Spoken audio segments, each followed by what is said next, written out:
Hello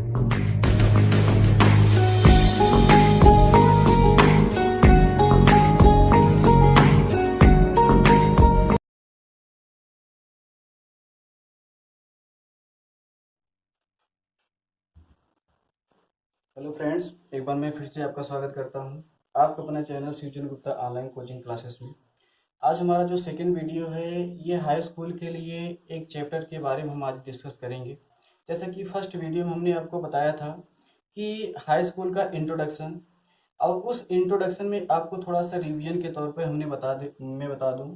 जैसे उसमें हमने आपको डिस्कस किया था केवल केवल यानी कि पूरा साइंस का इंट्रोडक्शन, और हमने उस इंट्रोडक्शन में यही सीखा था कि हाई स्कूल का जो साइंस है वो हमारे कितने पार्ट थे और उस पार्ट में कितने चैप्टर थे, और उस चैप्टर में वो जो चैप्टर था उसके बारे में कौन कौन से टॉपिक थे, वो सब सारे के बारे में हमने डिस्कस किया था। अब फिलहाल हाई स्कूल में जैसे हमने बताया था यानी कि 3 पार्ट थे। रिवीजन के तौर पर मैं बता दूं, पहला हमारा था भौतिक, दूसरा हमारा था रसायन, तीसरा हमारा था जीव। और भौतिक हमारे थे कितने नंबर का था, 25 नंबर का था। और दूसरा हमारा था रसायन, कितने नंबर का था, 20 नंबर का था। और जीव हमारा जो अगला तीसरा था हमारा, वो कितने नंबर का था, 25 नंबर का था। तो टोटल हमारा जो साइंस था वो हमारा था 70 नंबर का था, जिसमें से एग्जाम थे, और 30 नंबर का जो हमारा था प्रैक्टिकल। तो 70 और 30 मिलाकर कितना हो गया था, 100 नंबर का हो गया था। तो फिलहाल हम आज ये इंट्रोडक्शन के अलावा आज हम डिस्कस करने वाले हैं यानी कि विज्ञान के एक पहला पार्ट जिसका नाम है भौतिक, और उस भौतिक का जो पहला चैप्टर है जिसका नाम है यानी कि हम कह सकते हैं प्रकाश का परावर्तन तथा अपवर्तन। आइए देखते हैं सबसे पहले। जैसे हमारा जो हाई स्कूल का एक जो पहला चैप्टर है प्रकाश का परावर्तन तथा अपवर्तन है, इसको हम इंग्लिश में बोलते हैं reflection and reflection of light. यानी कि प्रकाश का परावर्तन तथा अपवर्तन, यानी कि लाइट का यानी कि प्रकाश का क्या हो जाना, परावर्तित हो जाना, या तो एक माध्यम से आकर के दूसरे माध्यम में चले जाना। तो वैसे आपको जानकारी के लिए बता दें, ये जो हमारा है प्रकाश का परावर्तन जो तथा अपवर्तन है, ये हम कह सकते हैं पूरा का पूरा बेसिकली हम पढ़ेंगे किसके बारे में, प्रकाश के बारे में।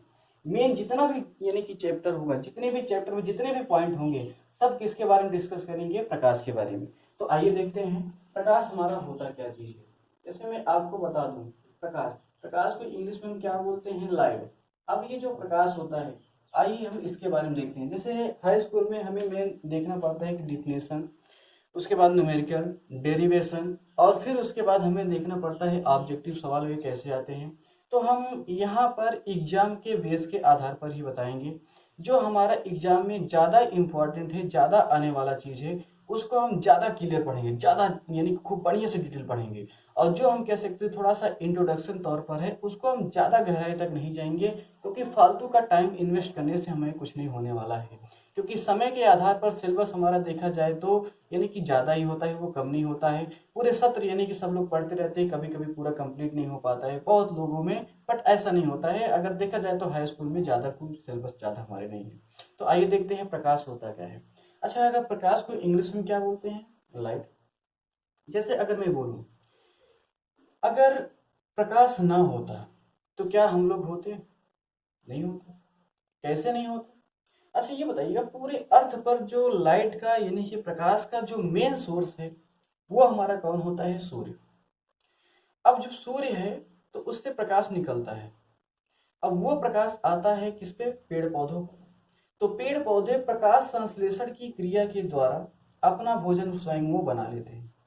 अच्छा, उसके बाद वो भोजन तैयार करने के बाद वो भोजन किस में जाता है, हम लोगों में। तो उस भोजन से हमें क्या मिलती है, ऊर्जा। तो जिससे हम लोग क्या रहते हैं, जिंदा। तो अगर हमें भोजन ना मिलता तो हम लोग क्या जीवित रहते, नहीं जीवित रहते। तो वो जो भोजन है किससे आया, पेड़ पौधों में, और पेड़ पौधों से भोजन किससे बना, सूर्य के प्रकाश से। तो इससे हमारा कह सकते हैं अगर अर्थ पर हमारा सूर्य ना होता तो आज हम ना होते। तो जैसे ये तो हमारा हो गया बायो के तो दुनिया में। फिलहाल हम आते हैं फिजिक्स में। जैसे अगर मैं बात करूँ, कोई एक रूम है और उस रूम में बहुत सारी चीज रखे गए हैं, और उस रूम में कहीं से भी लाइट आने का कोई भी सोर्स नहीं। तो अगर हम उस रूम में जाते हैं या उस रूम में रहते हैं, तो क्या हमें उस रूम की कोई भी चीजें दिखाई देती है, नहीं दिखाई देती। क्यों नहीं दिखाई देता, क्योंकि वहां पर प्रकाश नहीं होता। अच्छा, जैसे कहीं से भी अगर लाइट का कहीं से भी बल्ब अगर जलना स्टार्ट हो जाता है, या लाइट का कहीं से भी सोर्स आना चालू हो जाता है, तो हमें चीजें दिखाई देती है। ऐसा क्यों होता है? क्योंकि जब लाइट हमें आता है तो लाइट सबसे पहले जाता है वस्तु के ऊपर, और वस्तु से टकराएगा, और टकरा करके कहाँ जाता है? हमारे आंखों में, और आंखों से अंदर होते हुए कहाँ जाएगा? रेटिना पर, और उसका प्रतिबिंब कहाँ बनता है वस्तु का? रेटिना पर। जो रेटिना पर जो संवेदी तंत्र के माध्यम से कहाँ चला जाता है? मस्तिष्क में, और मस्तिष्क को बताता है कि वस्तु ये हमारा कैसा है, किस आकार का है, यानी कि किस रंग का है, पूरा का पूरा चीज हमें मस्तिष्क बताता है।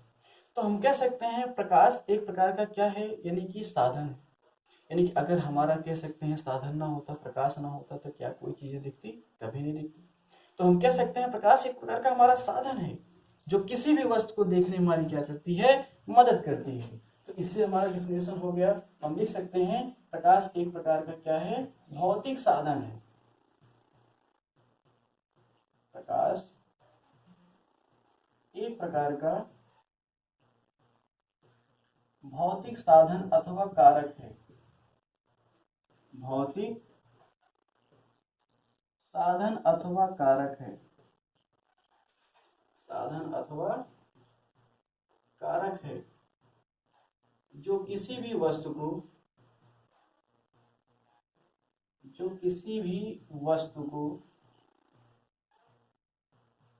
देखने में हमारी सहायता करती है।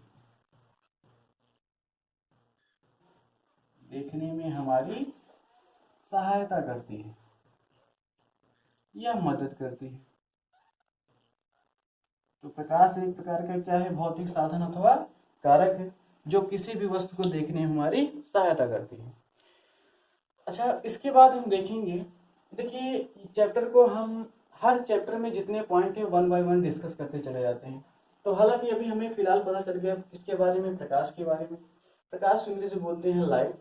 यह एक प्रकार का साधन है या कारक है जो किसी भी वस्तु को देखने में हमारी क्या करती है? मदद करती है। अच्छा, ये बताइएगा, जैसे प्रकाश ना हो, अगर प्रकाश ना होता तो क्या हम लोग जीवित रहते? नहीं रहते। और ये बताइएगा, प्रकाश एक प्रकार की हम कह सकते हैं ऊर्जा भी है, जो किसी भी, जो हम कह सकते हैं, जो हमारे दृष्टि ज्ञान को क्या करती है? जागृत करती है। दृष्टि ज्ञान का मतलब है देखने वाली जो ज्ञान, यानी कि जैसे हम कह सकते हैं नेत्र, इनको जगाने का काम हमारा कौन करता है? प्रकाश। अगर प्रकाश ना होता, आँख किसी काम का नहीं, तो किससे कोई चीजें नहीं दिखती। तो जब प्रकाश है तभी ये जगता है, तभी हमें चीजें दिखती है। तो इससे हम कह सकते हैं प्रकाश एक प्रकार की क्या है? ऊर्जा है, एनर्जी है, जो हमारे दृष्टि ज्ञान को क्या करती है? जागृत करती है। तो आइए देखते हैं वस्तुएं इसके बाद। अच्छा, हम वस्तुओं को हम बोलते हैं ऑब्जेक्ट। वस्तुएं वस्तुएं जैसे अगर हम बात करें, प्रकाश के आधार पर जो वस्तुएं होती हैं, ये हमारे कितने प्रकार के होते हैं? 2 प्रकार के। एक हमारा होता है प्रदीप्त, और दूसरा हमारा क्या होता है? अदीप्त। प्रदीप्त और दूसरा क्या होता है? अदीप्त। जैसे अगर हम थोड़ा सा यहीं लिखकर चलते हैं ताकि आपको दिक्कत ना हो, तो वस्तुएं हमारे जैसे अगर हम बात करेंगे तो ये हमारे कितने पार्ट होते हैं, यानी कितने प्रकार के होते हैं प्रकाश के आधार पर? 2 प्रकार के। एक हमारा होता है प्रदीप्त, और दूसरा हमारा क्या होता है? अदीप्त। दूसरा हमारा क्या है? अदीप्त। अच्छा, प्रदीप्त होते क्या है? अच्छा, वस्तु है और ये प्रदीप्त है। प्रदीप्त का मतलब है प्रदीप्त, जो प्रकाश को क्या करे? उत्सर्जित करे। और अदीप्त का मतलब है जो इसका अदीप्त हो, यानी कि इसका उल्टा हो, जो प्रकाश को उत्सर्जित ना करे। तो हम इसको कह सकते हैं ऐसी वस्तुएं या ऐसी वस्तुएं या ऐसे वस्तुएं, चलो ऐसे लिख देते हैं, ऐसे वस्तुएं जो स्वतः प्रकाश को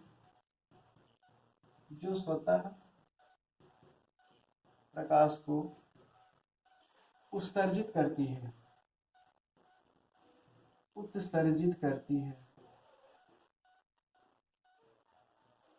स्वतः प्रकाश को उत्सर्जित करती है, प्रदीप्त वस्तुएं कहलाती है। या वे वस्तुएं जो स्वतः प्रकाश को उत्सर्जित करती है उसको हम क्या बोलते हैं? प्रदीप्त वस्तुएं कहलाती हैं। ऐसे वस्तुएं जो स्वतः प्रकाश को उत्सर्जित करती हैं उसे प्रदीप्त वस्तुएं कहती हैं। उसे प्रदीप्त वस्तुएं कहते हैं।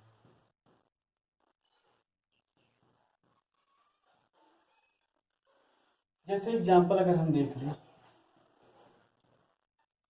अच्छा स्वतः प्रकाश को निकालते कौन है? अभी एक हमने एग्जाम्पल आपको पता ही हो गया, सूर्य।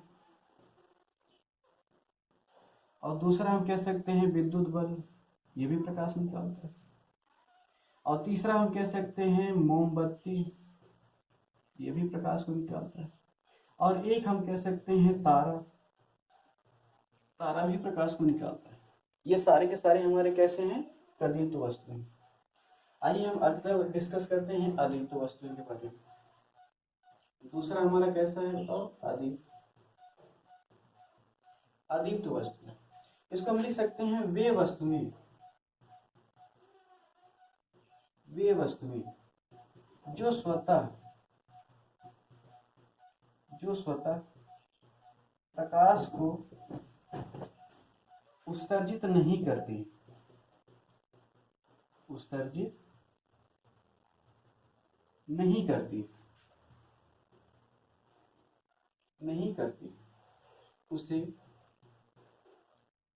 अदीप्त वस्तुएं कहते हैं। अदीप्त वस्तुएं कहती हैं। जैसे एग्जाम्पल देख लीजिएगा, जैसे हो गया हमारा कागज, जैसे अगर हम ले लें ईंट, जैसे अगर हम ले लें चंद्रमा, ईंट नहीं लेते, जैसे कागज हो गया। और जैसे अगर हम मान सकते हैं, अभी हमने बताया दूसरा हमने क्या ले लिया होता है? चंद्रमा। और एक तीसरा हम कह सकते हैं लकड़ी। ये सब के सब कैसी वस्तुएं हैं? अदीप्त वस्तुएं। तो आइए हमें पता चल गया प्रकाश होता क्या है। तो प्रकाश एक प्रकार की क्या है? भौतिक साधन अथवा क्या है? कारक है, जो किसी भी वस्तु को देखने में हमारी क्या करती है? मदद करती है। अच्छा दूसरा हमने है, यानी कि प्रकाश के आधार पर वस्तुएं हमारी कितने प्रकार की होती हैं? दो प्रकार की। एक हमारा हो गया प्रदीप्त और दूसरा क्या है? अदीप्त। प्रदीप्त वस्तुएं ऐसी वस्तुएं जो स्वतः प्रकाश को क्या करे? उत्सर्जित करे, उसको हम क्या बोलते हैं? प्रदीप्त। जैसे एग्जाम्पल हमारे कौन कौन से हैं? सूर्य, और कौन है? बल्ब, मोमबत्ती, और कौन है? तारा। बहुत सारे हो सकते हैं। अच्छा दूसरा हमारा है अदीप्त वस्तुएं हैं, कह सकते हैं वे वस्तुएं जो स्वतः प्रकाश को उत्सर्जित नहीं करती हैं, उसको हम क्या बोलते हैं? अदीप्त वस्तुएं कहते हैं। जैसे कागज, चंद्रमा और लकड़ी। लकड़ी फर्नीचर मतलब एक कुर्सी हो गया, मेज हो गया, ये सब के सब हो गए, ये सारे के सारे। तो चलिए आगे देखते हैं।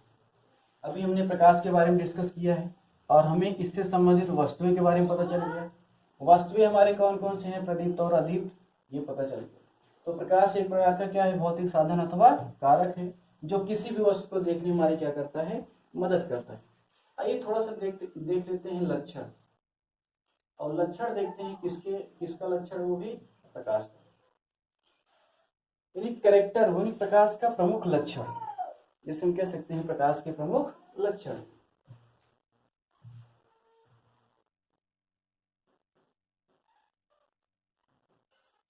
प्रकाश के प्रमुख लक्षण जैसे देखते हैं लक्षण में देखेंगे पहला पॉइंट। अच्छा प्रकाश से ये बताइएगा, सीधी रेखा में चलती है कि टेढ़ी मेढ़ी रेखा में? जैसे अगर चौराहे पर अगर कोई बल्ब जल रहा है, तो क्या वो घर तक हमारे घूमते घूमते चले आएगा? नहीं आएगा ना। तो हमारा कहने का मतलब ये चीज है, प्रकाश अगर कहीं भी है, कहीं भी से भी आ रहा है, तो वो हमारा आता है हमेशा सीधी रेखा में आता है, कभी टेढ़ी मोड़ी या रिज रेखी मार्ग पे कभी नहीं गत करती है। तो आइए देखते हैं, पहला लक्षण इसका यही है, प्रकाश एक सरल रेखा में गत करती है। प्रकाश एक सरल रेखा में या सीधी रेखा में गत करती है। प्रकाश एक सीधी रेखा में गति करती है। अच्छा दूसरा पॉइंट देखिएगा, दूसरा हम कह सकते हैं प्रकाश की एक स्पीड तो होगी, चाल तो होगी, और वो चाल हम देखते हैं, इससे माध्यम में अलग अलग चाल होती है। हर माध्यम में कह सकते हैं कैसी चाल होती है, अलग अलग। जैसे ठोस में अलग, द्रव में अलग। और द्रव में भी डिपेंड करता है कि घनत्व कैसा है। अगर घनत्व ज़्यादा तो चाल कैसी होगी, कम। अगर घनत्व कम तो चाल कैसी होगी, ज़्यादा। अच्छा, ठोस में भी अभी हम आगे डिस्कस करते हैं, माध्यम में भी हम डिस्कस करेंगे। बट अभी हम देखते हैं किसमें, निर्वात में। तो जो निर्वात में प्रकाश की चाल होती है, निर्वात, निर्वात में प्रकाश की चाल, निर्वात में प्रकाश की चाल कितना होता है, 3 × 10⁸ मीटर प्रति सेकंड होती है।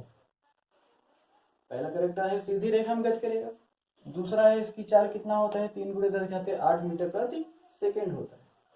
अच्छा, तीसरा है प्रकाश, हम कह सकते हैं जब एक माध्यम से दूसरे माध्यम में जाती है तो थोड़ा सा अपवर्तित हो जाती है। अपवर्तित का मतलब है अपने मार्ग से क्या हो जाएगी, विचलित हो जाएगी। और ये तभी विचलित होती है जब हम कह सकते हैं एक दोनों हमारे माध्यम कैसे हो, पारदर्शी। अभी हम फिलहाल, आप रुके रहिएगा, पारदर्शी को भी हम थोड़ा सा बस वेट करिए, भी तुरंत आता है। तो हम तीसरा कैरेक्टर हम कह सकते हैं जब प्रकाश एक पारदर्शी माध्यम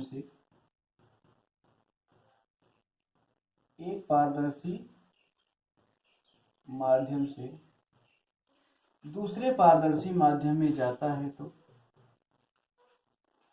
दूसरे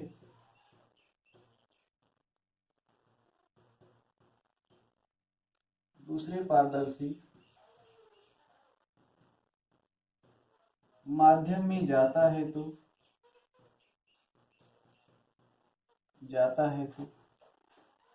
वह अपने मार्ग से विचलित हो जाती है, वह अपवर्तित हो जाती है, वह अपवर्तित हो जाती है। आइए चौथा करेक्टर देखते हैं। जैसे अगर मान लेते हैं एक माध्यम ये है और दूसरा माध्यम ये है, और दोनों के दोनों हमारे कैसे हैं, पारदर्शी हैं। अब ये पारदर्शी है और ये भी हमारा कैसा है, पारदर्शी। तो प्रकाश अगर ऐसे आया तो कहने मतलब ये चीज है, ये ऐसे नहीं जाएगा, या तो इधर हो जाएगा या तो इधर हो जाएगा। अब इसी का मतलब है विचलित होना। जब एक माध्यम से दूसरे माध्यम में जाएगा तो अपने मार्ग से थोड़ा सा क्या हो जाएगा, इधर उधर विचलित हो जाता है। चलिए आगे देखते हैं। चौथा हम देखते हैं प्रकाश कभी भी अपारदर्शी माध्यम को पार नहीं कर पाता। प्रकाश अपारदर्शी माध्यम को अपारदर्शी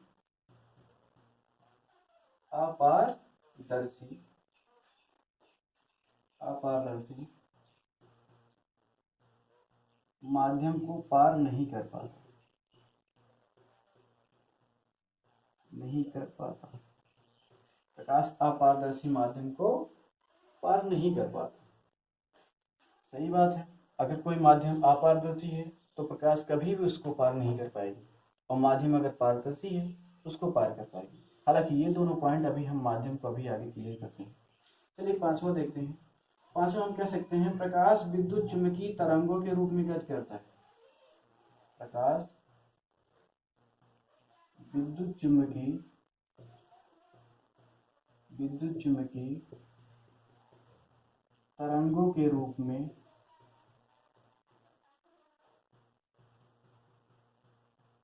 गति करती है। प्रकाश किस रूप में गति करती है, विद्युत चुम्बकीय तरंगों के रूप में। तो अभी हमें पता चल गया प्रकाश की कई सारे लक्षण है, लगभग सुनने, हालांकि आगे कई सारे होते हैं, बेसिकली हम 5 ही देखेंगे। प्रकाश एक सीधी रेखा में गति करती है, कभी भी टेढ़ी मेढ़ी रेखा में गति नहीं करेगा। इसका निर्वात में चाल कितना होता है, 3 × 10⁸ मीटर प्रति सेकंड। आप इसको याद रखिएगा, क्योंकि इसको यानी कि हम कह सकते हैं आगे जो न्यूमेरिकल सवाल हम डिस्कस करेंगे इसकी बहुत जरूरत पड़ेगी। दूसरा हमारा है प्रकाश एक पारदर्शी माध्यम से, जब प्रकाश एक पारदर्शी माध्यम से दूसरे पारदर्शी माध्यम में जाता है तो वह क्या हो जाती है, अपवर्तित हो जाती है। परावर्तित नहीं होती, क्या होती है, अपवर्तित हो जाती है। और माध्यम कैसा है, दोनों हमारे कैसे हैं, पारदर्शी। अच्छा, तीसरा हमारा जो हम कह सकते हैं प्रकाश अपारदर्शी माध्यम को पार नहीं कर पाता। उसके बाद हमारा है प्रकाश विद्युत चुंबकीय तरंगों के रूप में गति करती है, यानी कि तरंग के रूप में चलते हैं। प्रकाश की कभी ये एक सीधी रेखा नहीं होगा, उसमें छोटे छोटे यानी कि कण होते हैं। प्रकाश के भी यानी कि बहुत सारे छोटे छोटे कण होते हैं, वो छोटे छोटे कण मिलकर के पूरा एकदम बनता है, जिसको हम बोलते हैं फोटॉन। तो वो यानी कि छोटे छोटे बंडलों के रूप में चलते हैं। जब भी प्रकाश सूर्य से चलता है वो छोटे छोटे बंडलों या पैकेटों के रूप में चलता है, जिसको हम क्या बोलते हैं, फोटॉन। और वो तरंग है जिसको हम यानी कि मेजर कर सकते हैं। तो प्रकाश हमारा कह सकते हैं विद्युत चुंबकीय तरंगों के रूप में गति करती है। तो ये हमें हो गया प्रकाश के प्रमुख लक्षण और हमारे हैं वस्तुएं, और किसके बारे में, प्रकाश के बारे में। तो प्रकाश एक प्रकार का भौतिक साधन अथवा क्या है, कारक है, जो किसी वस्तु को देखने में हमारी क्या करती है, मदद करती है। दूसरा हमारा है, जैसे हम कह सकते हैं वस्तु हमारे कितने प्रकार की होती है, वस्तु हमारे दो प्रकार की होती है। एक हमारा पहला है प्रदीप्त और दूसरा क्या है, अदीप्त। ऐसी वस्तु जो स्वतः प्रकाश को क्या करे, उत्सर्जित करे, उसको हम क्या बोलते हैं, प्रदीप्त। और ऐसी वस्तु जो स्वतः प्रकाश को उत्सर्जित ना करे, उसको हम क्या बोलते हैं, अदीप्त। जैसे हमने प्रदीप्त वस्तु की एग्जाम्पल हमने क्या बताया है, सूर्य, तारा, मोमबत्ती, विद्युत बल्ब, और बहुत सारे हैं। अच्छा, अदीप्त हमने एग्जाम्पल क्या बताया है, लकड़ी, कागज, चंद्रमा। चंद्रमा कभी प्रकाश नहीं निकालता, वो तो सूर्य का प्रकाश को पहले यानी कि अवशोषित करती है, फिर क्या करती है, उत्सर्जित करती है। यानी कि एक प्रकार का बैटरी है, बैटरी, तभी वो चार्ज होता है, तभी वो चलता है। तो आइए, ये सब हमें कि पूरा पूरा क्लियर हो गया।